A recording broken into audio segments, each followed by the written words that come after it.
Hey guys, Matt from TOTALmtg here, and welcome to this week's episode of Deck Tech Tuesday. So what have I got for you this week? This week is another rotation-proof deck, getting ready for when all those amazing cards rotate. I am building decks at the moment without, obviously, the sets that are rotating out, so it gives us something to work to when we get our new Ixalan and everything like that coming out. So, this is a mono black control. I tested it on stream all this morning. It worked really well. We won quite a few matches. We lost a couple. But overall, the deck worked. You know, I was very impressed with how the deck worked. And we made a couple of changes because the good thing about testing is you see what you need, you see what you don't need. And this is how we've ended up with our 75. So, let's start looking at our creatures. We have 11 creatures in total, starting off with 4 Gifted Aetherborn. Now this came up as an interesting topic in the chats on Twitch. People were saying, you know, is this needed? This is a control deck, but it is very much needed. With how fast the meta is, Gifted Aetherborn, a 2/3 with Death Touch and Lifelink for double black, is very good for us. We have lots of card drawing spells that cost us life, and Gifted Aetherborn can definitely help balance that sort of, you know, balance the life out, so we don't just basically just lose all our life to drawing cards. It can trade off with anything early, basically kills anything with a Death Touch. It's a really good creature. Then we have 2 Gonti Lord of Luxuries, the 2 double black Aetherborn Rogue. It's a legendary, so we've only got 2. 2/3 with Death Touch. It's got a lot of text there, but basically you look at the top 4 cards of your opponent's library, you get to exile 1, then you get to play it with any mana cost. It's really good. You can get something very good if your opponent's playing a really strong deck.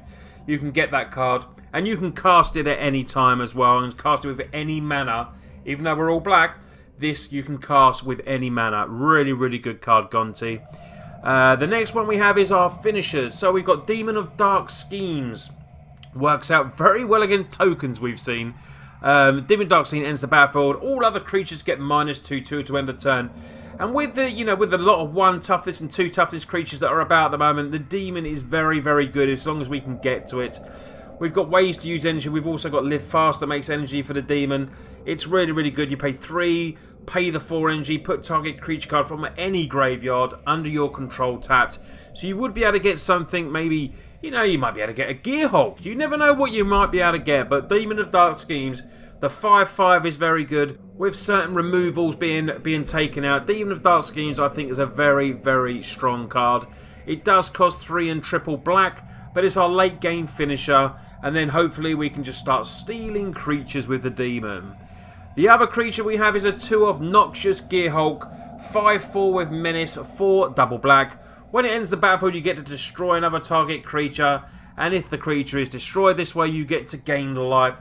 And, you know, another important bit of life gain later on, where we might be, you know, utilising our life as you do in control decks. But these are our creatures, guys. This is what hopefully is going to win us the game and finish our opponents off. So let's have a look at the spells to see how we get there. So, we have removal. We have a lot of removal. We have 4 Fatal Push. Now, Grasp is obviously going to rotate out, and Fatal Push is still very good. I mean, just look at the price of Fatal Push online and in card form. Destroy target creature with covered in costs 2 or less. You've also got Revolt, where you can destroy something with 4 or less if a permanent you control left the battlefield. We also have some Torment of Hailfire. It was originally a 3 of, but we dropped to 2 after testing. Repeat the following process. I just like this card. Process X time. Each opponent loses 3 life unless that player sacrifices a non-land permanent, or they may discard a card. Late on, with a couple of these, you might be able to do it for 6, 7, 8. You know, it could be endless, and you will really maybe do some damage. Just disrupt their hand, or just base them sacrifice all the permanents they have. Bontu's Last Reckoning. It is got a bit of a drawback. This lands you control don't untap during your next untap step, but it's an early removal with a lot of aggro creatures. They might have 4 or 5 creatures down by turn 3 and 4.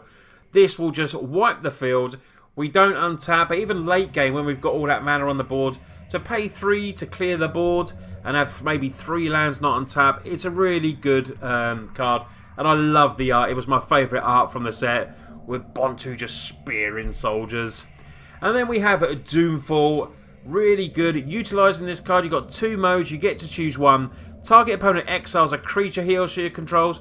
So if you're removing really, creatures that you can remove, and maybe they're left with that Hydra, that Hydra that becomes hexproof, really, really hard to deal with, or a Gearhulk, you don't have to target it. You can just make opponent exile a creature. A lot of games I've played against energy decks, sometimes they are just left with that Hydra, and then it's really, really hard to deal with because they've got all the energy to keep making it hexproof. Bristling Hydra is a very, very good card, and Doomfall is a little way of dealing with it. Also, the target opponent can reveal their hand, you choose a non-land card, and you get to exile that card as well. So we run a 4 of them.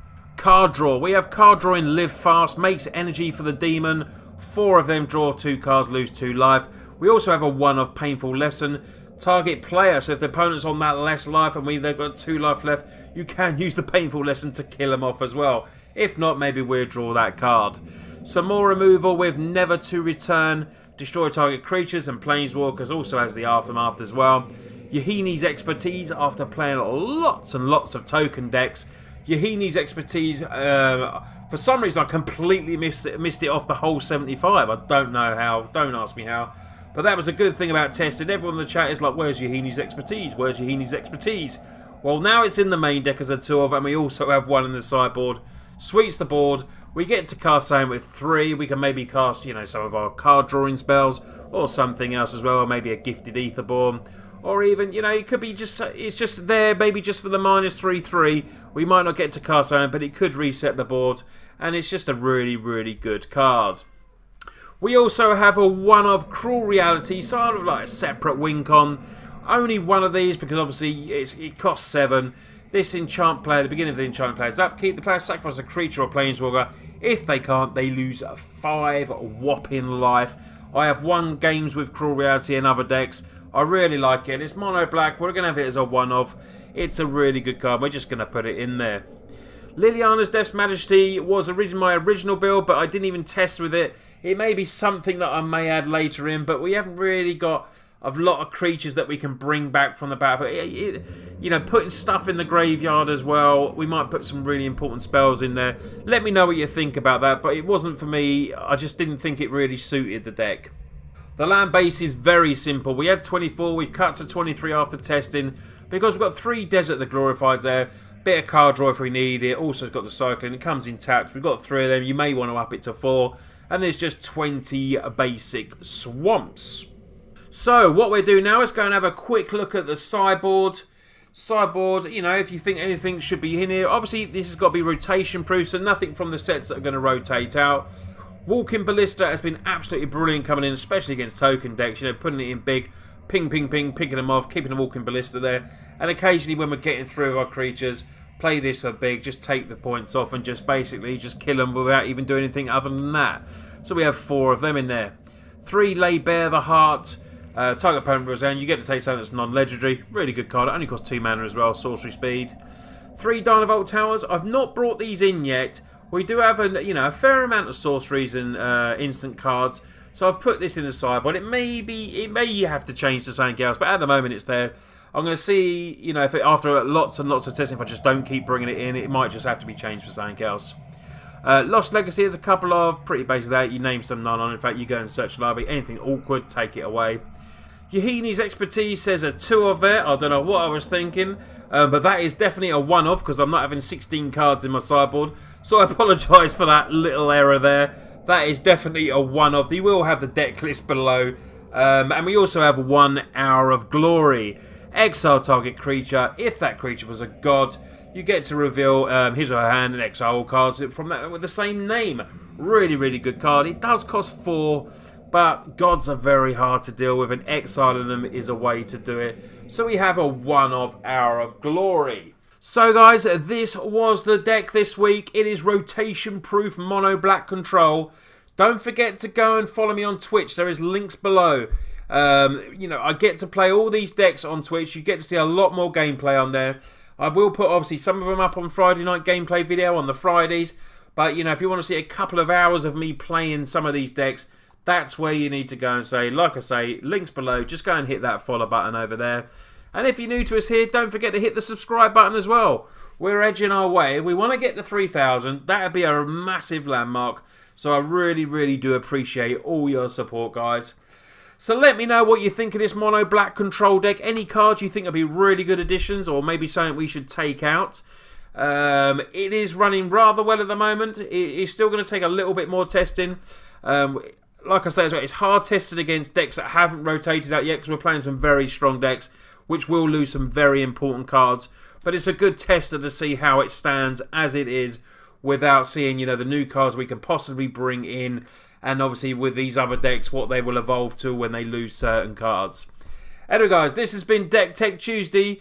The next video will be up on Friday, which will be our Friday Night Magic gameplay video. And then there will be a Commander video on the Saturday as well. Thanks a lot for watching, guys. Take care, and I'll see you soon.